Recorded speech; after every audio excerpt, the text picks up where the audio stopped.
Where'd you get those standees of Cat? I just, brought them from home.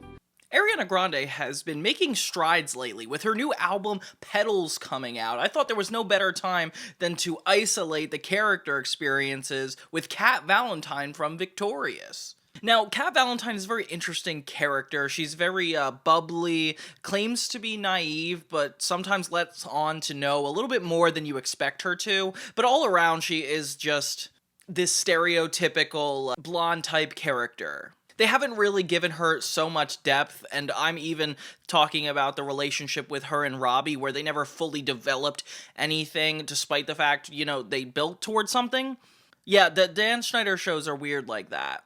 What's up, everybody? It's Johnny 2000, focusing on 2000s movies, TV, and so much more. I cover usually season retrospectives of TV shows, but I've been covering more pop culture topics lately, so I wanted to kind of dive into Ariana Grande and her experience on Victorious. I wanted to isolate the episodes that we really start to see the character of Cat Valentine start to deteriorate, and it happens very gradually, with the first season not necessarily showing a super bad side of her. I feel like the characters were a lot more three-dimensional back then. Really, it's between seasons 2, 3, and 4 that you really start to see a downfall. If you haven't seen any of my videos before, please check out Johnny 2000, and this is my side channel. Yeah, let's get into it. Terror on Cupcake Street, and honestly, it just is borderline offensive to me, like making fun of neighborhoods that are in poverty.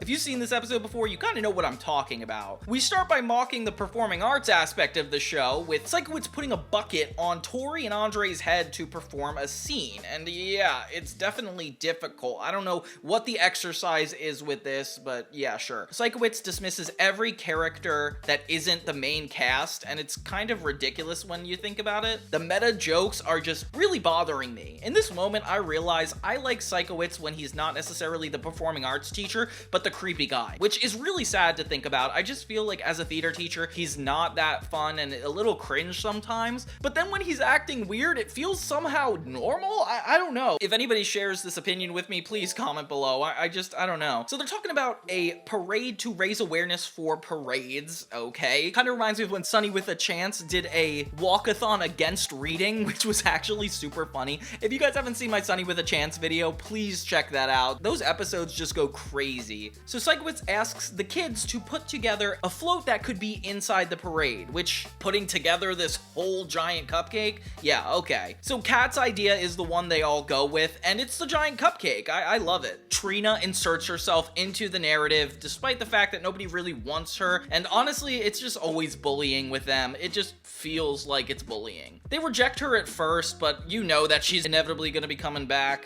So everybody puts on their pajamas. I don't even know the aesthetic that Kat is going for in this episode. Like, it's pajamas, but also what, cupcake? Okay, yeah. Yay! Cupcake back! Hey, Cat! Cat! You're killing me! So they're gonna arrive in this float, somehow taking this giant cupcake all the way to the parade without having it lugged. It's apparently just going to go by itself, which already is a red flag to me. Of course, they get stuck in a bad neighborhood. What street are we on? Yeah, what street? Let's just say it ain't Sesame Street. I love Sesame Street. Sunny.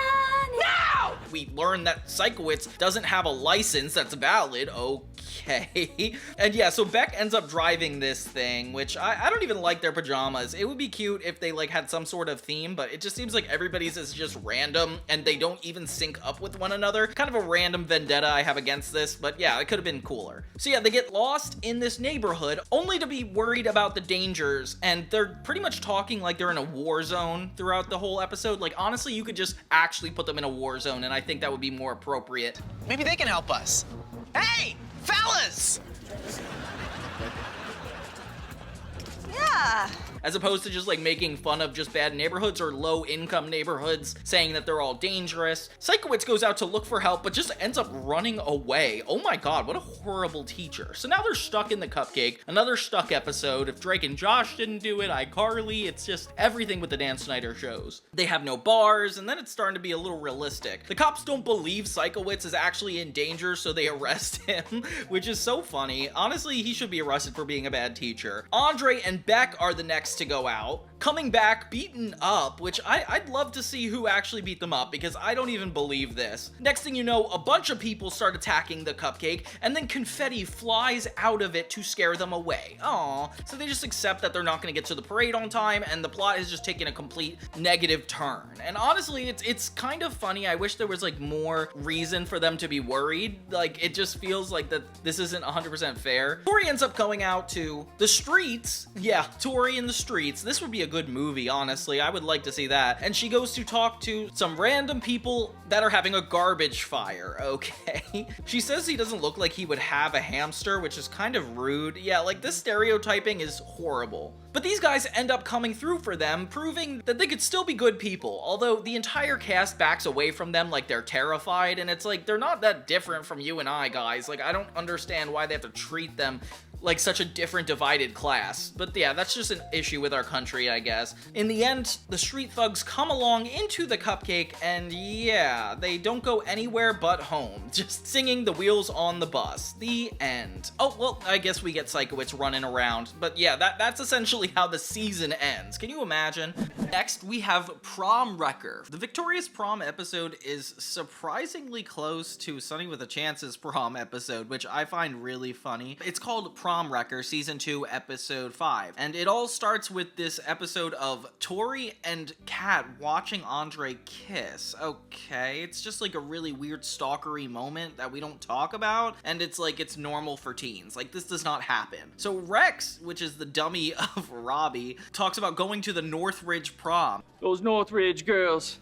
I feel like a prom bomb went off in my head. And Tori's like, hey, we need a prom. So she goes to Psychowitz, who doesn't realize he's the head of student activities. What? And she's like, we need to have a prom here. Yay! Okay, and this is where it feels a lot like the Sunny with a Chance episode, because it's Tori trying to spearhead this prom and everybody else is like unsure of how to do it. I don't know why it's like the main character always has to be the leader in all these things. So yeah, Tori gets the whole crew together and gives everybody an assignment, and it looks like she's done like years worth of work to prepare for this prom. Like, I can't believe how invested she is in this. And since it's still kind of like earlier in the series, like, it feels kind of new to watch this show still. I don't know why, that's just the vibe I'm getting. Conflict ensues when Jade realizes that Courtyard for Hollywood Arts that they usually hang out at is going to be used for prom instead of her performance, which she was going to do Saturday night. Even then, it doesn't make it a normal prom, so I don't know why she would go out of her way to get this normal tradition thing, but then change it all together. I don't know. It's a cool idea, though. I feel like all the kids coming together for a prom is awesome. Andre keeps making out with this girl, though, throughout this entire episode, and he seems to never get a break, this poor guy. Robbie, in the meantime, keeps consistently asking Kat to go to prom with him, which is actually really sweet, and she keeps dodging it with, like, other objects or like weird excuses. I kind of feel bad for this guy because I don't know, I feel like she's just avoiding him, and it sucks when you're like trying to go out to somebody with your feelings and they just like straightforward don't even let that conversation happen. It's so awkward. Robbie finds out pretty quickly that Kat doesn't actually have a date, so when she rejects him, he's really upset and offended, which I don't know why. Dude, she just rejected you. You have to let it go. In the meantime, Trina actually blackmails Sinjin into helping her rig the entire prom queen or princess or whatever they do with this, which is kind of crazy. I like that we have a subplot that's about crowning somebody the prom king or queen. I like that being a part of the tradition, honestly. I didn't realize Beck wasn't in this episode at all until Jade mentions it, that he's in Canada, and I don't know why. That's like his personality trait, that he's from Canada. And yeah, so we're kind of scared of her because she doesn't have anybody holding her back. She shows up to the prom and is acting really suspicious, and I'm getting terrified. Meanwhile, Robbie's trying to call out Kat on her lie, and it's just not working out. Jade ends up hacking the entire monitor to put demons on the projection, and it's kind of scary to think about. So Jade just disappears and starts just acting weird. Meanwhile, Tori has to spend her whole prom tracking down Jade, and it's like kind of weird. Jade just ends up hiring this shirtless guy in a diaper with a jukebox, and I don't know how this is gonna ruin the prom, but hey, that's just her whole deal. Meanwhile, Cat is still lying to Robbie, and he's just like offended, but it turns out this guy actually does show up and she wasn't lying the whole time, which kind of is extra sad for Robbie. I like wish she was lying. While the last episode wasn't necessarily bad, it definitely didn't have a good message by the end of it. This one though has a lot more interesting concepts. It's called Car, Rain, and Fire. So Tori and Beck both have their own plots. Beck is trying to find Trina because apparently she spread rumors that they're dating. Oh my gosh, Trina, she is unhinged. And Tori is trying to work on a project with Cat. She sees that Cat is dressed really depressing, and Cat makes a lot of really dark jokes considering they're actually talking about death. Yeah, so Cat's favorite actress, which is a good tie-in to the Hollywood theme. I actually like that. Tori's focused on getting this project done, so she's like, why don't we go to Ramona Patterson's house and pay tribute to her? That way we can get the project done. And cool, yeah, it becomes essentially a little adventure. At first they ask Jade if she wants to come with them, and she says no until she finds out this woman's dead, and then she gets like weirdly into it. Ugh, God, why do they have to play into such dark topics? Trina's pretty unapologetic to Beck about the rumors she's creating, and it's kind of crazy to look at somebody in their face and be like, yeah, I created a rumor about you. The end. It's like, what? We finally get in the car, and it's Tori, Cat, and Jade on a little road trip. Turns out she lives in San Diego, which is at least like 2 hours away. Oh my gosh. So yeah, at first they're like, we're not gonna go, but then they full out commit to doing it, and they try to do their science project in the car, which you guys are going to an art school. Does it really matter you get a good grade on this science project? In the B plot, Beck actually gives in to Trina's rumors and just acts like her boyfriend right off the gate. Ever since you kissed me this morning, it's affected me.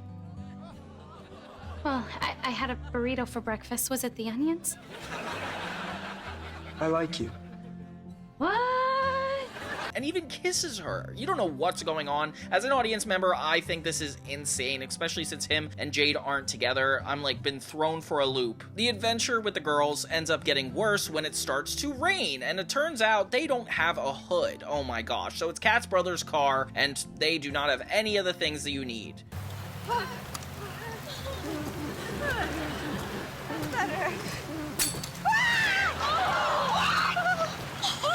You've got to be kidding me! Which sucks because this is a 2-hour ride and I'm already getting anxiety for this trip. I would not want to go on this. So Beck asked Trina to make him a turkey. She does not know how to cook. She's running around the kitchen like a crazy person, even gets a raw turkey into the microwave. Like, none of this stuff is actually working. Her dad doesn't seem to care either, and I love when the parents get involved, guys. The parents are the worst parents in any show I've ever seen. They are unapologetic, they are rude, dismissive, and they do not know what their kids are up to. Like, I can't even believe it. Meanwhile, the rain gets horrible, and I feel terrible for these girls. Like, this is the worst situation you could be in. They finally make a quick pit stop where they find a bag of feet in the trunk of the car, and it's like, how is Kat gonna explain this? And she really, really doesn't. What is this? Don't worry, they're not real feet. But why does your brother have a bag of fake feet in the trunk of his car? I'm not gonna lie, my brother's pretty weird. They try to get the roof on, and of course there's no roof. They encounter a clown that's just terrifying, and this was in the era where people were scared of clowns. Like, this was a real thing. We cut back to Trina and Beck, and while I still have so many questions, Andre shows up and tries to win Trina's heart. Do I not have a happy-go-skippy personality? Yeah, you do it. Then give me a chance. Give me a chance to show you the joys of Andre. Let me love you. Let me love you like a champion, babe.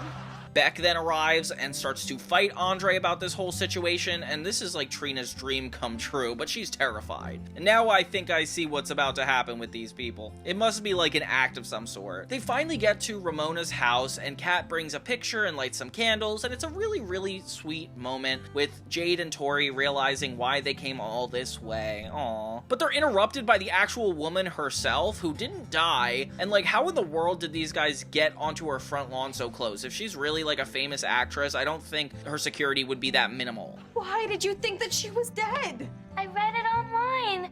It said Mona Patterson joins the dead. That's a new TV show, you dip. This woman is a horrible person, not respectful at all, and even brings out a water gun to shoot at them, which is so sad because Cat really cares about this woman, and like, I feel for her. Like, you always have like your idol, but like, can you imagine your idol squirting water at you until you leave their property? That's just depressing. Later, Robbie shows up to add to the drama of Andre and Beck, and then it's all three of them getting into a physical altercation. At least they're using their acting skills to the test. Trina gets so freaked out, only for them to pretend nothing ever happened. Like, why? And we learn it was all a prank to get back at her for spreading these rumors. Okay, I think I learned something. So yeah, Tori finally ends up finishing her science project with Kat. Guess they had an all-nighter. Still, I don't believe they could have put this together. They turn on the news only to find out the candles that Kat put down actually caused a real fire. Oh my lord. The cause of the fire? This cinnamon bun scented candle. Tori just puts a finger up to her mouth, says to be quiet, and the episode ends there. And yeah, then we get an unnecessary musical number in the ending credits. I mean, at least this episode didn't waste 3 minutes of just them singing. The plot line is so funny. I like that they actually have like a bonding trip, but none of them actually are getting along during it. The fact that Tori has this whole goal of finishing the science project, you already feel bad before it starts. And I feel horrible watching the rain go down. This one is probably one of my favorites in the season because it actually balances like a real story. Despite the fact they didn't learn anything by the end except for the fact they could literally get away with murder, the rest is fine. I think I had a good time with this. The next episode is 3 Girls and a Moose, and this is when things get even crazier. This is what I call the male objectification episode, which I never thought I would ever say in any of these shows. Like, usually they are a lot crueler to the women or treat them worse, but I feel like this episode really shines a light on how men could be mistreated on a set like this. So it starts with Robbie starting his own Tinkle Aid, which is an event where they're trying to get the boys to raise money to have their own bathroom. Yeah, it's time to flush injustice. The girls have 3 and the boys have 2, which, by the way, I think the girls need the 3rd one, but okay, I guess we'll catch up with equality. And this is supposed to be like a whole karaoke event because the group cannot get enough of singing. I don't even think they want to develop their careers. They just like to sing for fun and never let it go anywhere, constantly. The center point of this episode is that Beck has a friend come over from Canada. So Beck is from Canada, not mentioned unless as an insult or a stereotype. And this episode kind of stems off of that. So he has a friend come in, his name's Moose, and he's really attractive, so Tori, Jade, and Kat all fawn over him and get really into trying to attract him. So the entire episode is them fighting one another, essentially the anti-girls girl episode. You're from Canada, that's so northern and rugged and... you smell good. Burv makes another appearance multiple times, and I feel like he is trying to make fun of gay people because he just comes in, hits on characters, and leaves with nothing explained. Like, I don't think that's really fair. He's definitely gonna have at least a few lines, guys. With the girls constantly fighting over Moose, Beck has no time to spend with his friend. Yeah, I'm psyched to hang out with him. At some point, when I can actually sit with him. And it's just so petty, like, just seeing Jade only be able to relate to him when it comes to the movie The Scissoring, which, by the way, horror movie, yeah, but it seems like it's referencing the lesbian sex act that does not need to be mentioned in a kid's show. I can't believe that's all she has. Kat tries to impress him constantly with burgers, like showing up with a grill to his house. Like, she is crazy with the burgers. Oh my gosh! Who wants a hamburger? Hamburger! Meanwhile, Tori is just trying to relate to him on a sports level, which, okay, fine, boring, but that's fine for Tori. They get so much further, kicking it up even more notches, as Tori lies about having Moose at her house. The 3 girls get into further arguments, and oh my gosh, guys, this is just crazy. Robbie still hasn't had Rex in this one, which is even crazier. Jade's dress from The Scissoring definitely reminds me of Carrie. I don't know what else they could be referencing. Jade, what are you wearing? Tell me how the crowd oohs when she comes out in it. Like, what is that? Oh my gosh, Kat and Jade catch Tori hanging out with Moose in private by recognizing that she wasn't wearing her glasses, which is a really impressive observation on Kat and Jade's part. I really respect that. Robbie keeps telling this shower story of how he came up with the event Tinkle Aid, and it feels like it's just a one-off joke until the girls realize they never helped Robbie, Beck, or Andre with Tinkle Aid, like to raise money for their their toilets. They were trying to hit on Moose this entire time. So Beck is the real loser in this episode because he was ditched for his fundraiser and then lost his friend, all because of these 3 girls. And there's a little moment where they actually acknowledge it and the girls feel bad, which I find really sweet. But then they take it away pretty quickly when Beck is finally hanging out with Moose, and then one by one they re-show up, only kicking it up a further knot. I thought it was going to be this whole apology and the episode would have ended on a sweet note with Tori being like, yeah, you guys just have to spend time together. But no, it's just all the girls piling onto him one last time, and Beck and Moose not actually getting to hang out with one another. Definitely a crazy negative ending. Aside from all the negative things I've said about this episode, you gotta admit sometimes a seducing type episode, it could be funny. Like a bunch of main characters going after the same thing, all coming in with different intentions and ideas, and it really contrasts like who they are and what makes them funny. Like I feel like this was definitely a rewarding episode to watch, although having them be so menacing, like Robbie snapping at the waiter, just kind of ruins it for me. It leaves a bad taste in my mouth. So let's just move on to the next episode. So the next episode is 1,000 Berry Balls. Already kind of crazy. And in my mind, for some reason, I thought this would be Bibble related, but hey, it is cat related. It's a Robbie and cat centric episode because there's this whole event called a cow wow, which is different than that full moon thing from the last episode, different from the prom episode. There's just a lot of events that have musical singing and I guess karaoke events too. It's just all singing. So Robbie wants to ask Cat out, but she feels awkward and attempts to run away in a bunch of different ways, which is really rude, Cat. I can't believe how much she's willing to dodge this man. Like, it makes me think she really doesn't like him, and it kind of puts him in a creepy position because it's like, dang, is he not getting the hint? Or is she just super shy? Like, you don't really know what's going on with the two. Robert corners her and tells her that he's gonna be going to the dance with a girl named Gabriella, which is crazy because, you know, she thought he was gonna ask him out, but turns out he already found a date, which of course causes her to have a really jealous chair-breaking episode, which I didn't know that even happened.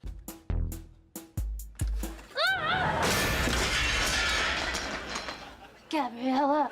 But the fact that Kat's jealous is kind of leaving me hopeful for Robbie. That's like very sweet. Tori's episode is essentially the subplot, which is kind of crazy to me. She's like strapped on cash, so she's like, I need to get more money. Meanwhile, Andre is working at a yogurt shop called Yodely Togurt, which is insane. I didn't even realize he had a job, let alone mentioned a job. What's this white stuff? That's what we use to clean the counter. And so Tori gets the task of having to give out 1,000 berry balls. However, she has this strange outfit she has to wear in addition to selling these disgusting looking berry balls, which she thinks she's gonna have like a great time doing. It's gonna be like a Girl Scout episode trying to sell all this merch, but she can't do it. Andre's boss is so pretentious, and the way he deals with like teenage workers is kind of crazy to me. I don't know if he reminds you of your boss or like whoever you were employed by when you were like 16, 17, but this guy is stern. Jade eventually points out the logic to Kat that like, okay, so you don't want to be Robbie's date and he can't bring another date. Everything is just so vague and we cannot figure out her real feelings toward him. It kind of makes Sam and Kat a little bit more interesting in the sense that like this feels like such a separate part of her life that she wouldn't be finding a new romantic relationship in the Sam and Kat world, but she would in the Victorious world. Like, it's very interesting which sides they choose to show of these characters' lives in that show versus this one. We're just gonna pretend Beck and Jade were always together once again as if this whole tobacco didn't even happen. Yeah, I said tobacco, what of it? And it just bugs me because it's like we're not gonna acknowledge that. Kat takes out her frustrations by asking Sinjin to dance and being really obnoxious toward Robbie, which is kind of not fair. Tori thinks she's a genius by literally just hiding the berry balls in her hat, and of course the manager comes back just in time to see them starting to leak out. Like, Tori is so bad at her first job already. My mascara is dripping. I'll get you a rag. How much mascara are you wearing? Andre really saves her butt in this one because if it were me, I feel like I would have lost my job by now. He carries her out as if this is like whole kind of medical thing going on. And yeah, that's just, they got away with it. So Tori and Andre's plot pretty much resolves quickly without them actually having to make up for the mistake that they've caused. Like, they just run back to the cow wow at school where everybody's dancing and Kat's got some drama going on with Robbie. And then they sing the song Here's to Us on top of the stage. Like I said, this is a lot more Robbie Robbie and Cat centric, because it's like them snuggling up close together, coming into terms with what they really want, and of course it's just as vague as you can imagine, but they end up kissing, so it's insane to think that this is the way it ends. But yeah, they never form a relationship. This is as far as it goes for these guys. A nice little kiss, and we're moving on. And of course, Rex wasn't here for any of it. I feel like if Rex were here, he would at least have something to say, be a funny commentary on like what's going on with him and Cat. I just can't understand why they made him absent for so many of these episodes. Like, it's ridiculously noticeable, especially if you watch the show from the very beginning. Like, he was essentially a plot character.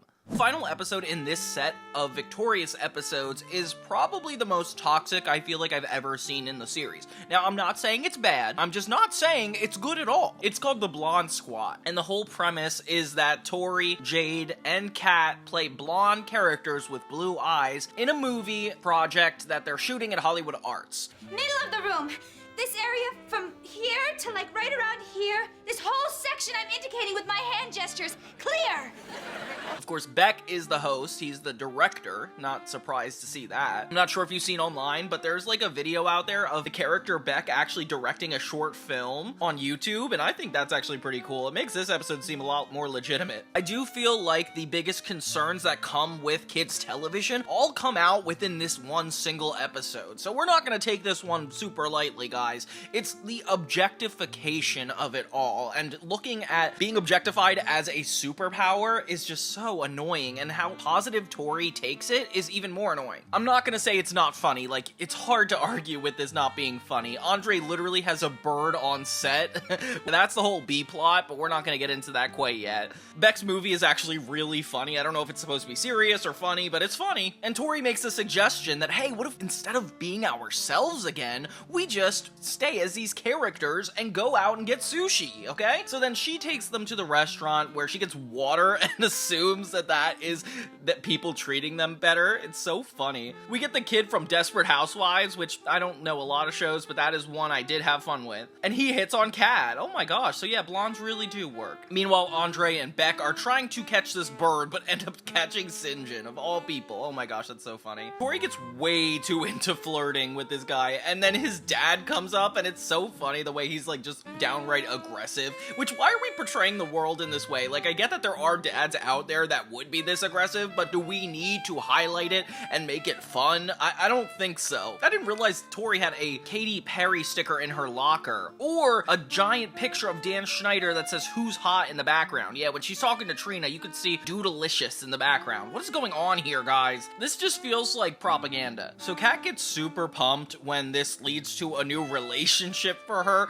which, okay, so she's always been ready for a relationship, she just doesn't want anything to do with Robbie. It's not even like a matter of like shipping. It's like clearly she can be attracted to people and she's willing to commit. It's just Robbie's the only thing. And then they like break it to her that, hey, maybe he just liked you because you were blonde. Another thing that's like objectification. Like, what in the world would that have a huge sway over if you're dating somebody? Like, that's a huge commitment. And I feel like Kat is just like clearly herself with the blonde wig, with the red hair. It just seems like she is the most expected to have different colored hair. So why would it be weird that people are drawing attention to this? I don't know. Robbie keeps trying to stand up for her and like advocate for her, which everybody downplays and actually kind of disrespects, making it seem like it doesn't matter. Not only just because it comes from him, but just because it's too positive. Like, what is this? Beck ends up premiering the Blonde Squad movie, and they still haven't caught the bird yet. Oh my god, Andre. I'm sure most of you have heard by now. I'm looking for a bird named Larry. If you happen to see him, please alert me by saying something like, "Hey, Andre, there's your bird." So yeah, when they get to the movie, Robbie gives her back the blonde wig, and she is still with this guy, being deceptive. Everybody laughs at the movie, and the bird flies on the Cat's head and takes off the blonde wig. It becomes like a huge deal, and it starts to feel like they're making fun of Hannah Montana, which I am not cool with. This is not fun. It is like the idea of like having a double life, but it's not like the blonde side of her does anything positive or means anything. And when Cat comes out, there's actually no issue, of course, which the audience, I swear, we must have known the whole time.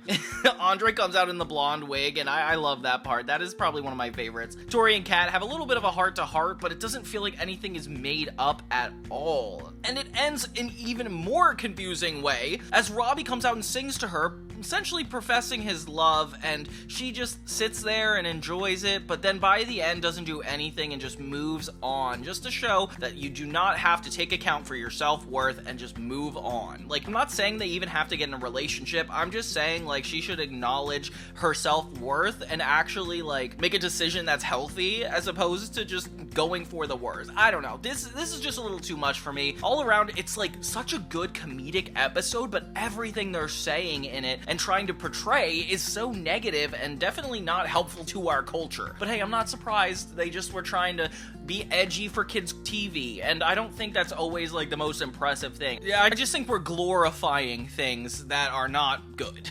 Now comes the bad part. He was on his way to the doctor and he took a sharp turn. The cup fell over and spilled all the urine.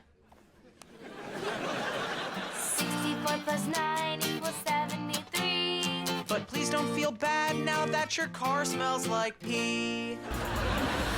So yeah, Ariana Grande is definitely a weird case when it comes to all this experience. Her character was definitely done dirty, and I can't really tell where the writers end and the actress begins. You know, like, it's not her fault that Cat Valentine ended up being such a disappointment of a character arc, but you know what? Like, she did a good job acting it out. Like, I like Ariana Grande a lot, and it's a shame what's going on with her. Especially when it comes to, like, the public eye and all the album talk of her experience with her fans. But at least we can look back on Victorious fondly and think of it as a time where she didn't resent her audience as much. Thank you guys so much for watching, and don't forget to check out more Johnny 2000 videos. If you haven't already, my musical is out now. It's called The Consequences of Victoria Gray. Please check that out. I'll be playing a trailer here. People experience magic every day. The way we think, the way we feel. People don't realize it's magical. Because we have magic in the form of amulets. And the only one trusted to guard them? The one with no feelings at all.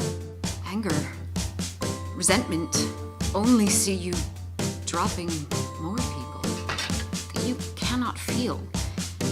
Have you ever wondered? Wonder? I chose to. Echo, do you know what's worse than cracks? Losing people you love. So I'm deciding more than their consequences. I'm deciding their purpose. If I don't see the danger, then what's the issue? I've no cracks like Kumari. I need no tissues. Is there something you're trying to avoid? Can collect, but won't protect the truth.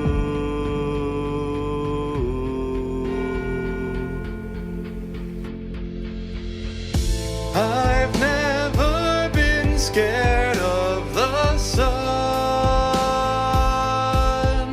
till I saw it fall. Didn't tell me what to do. She gave her love, so I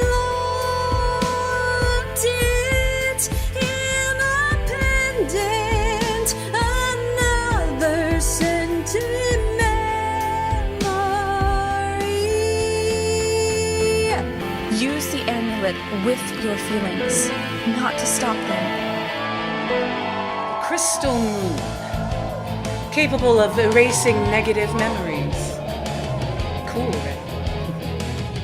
Don't dance, don't sing, now it's time to fly. No rights, don't fight if they question why. A brand new world up to my design. Rather unrest than let them cross a line. Thank you guys so much and have a great day.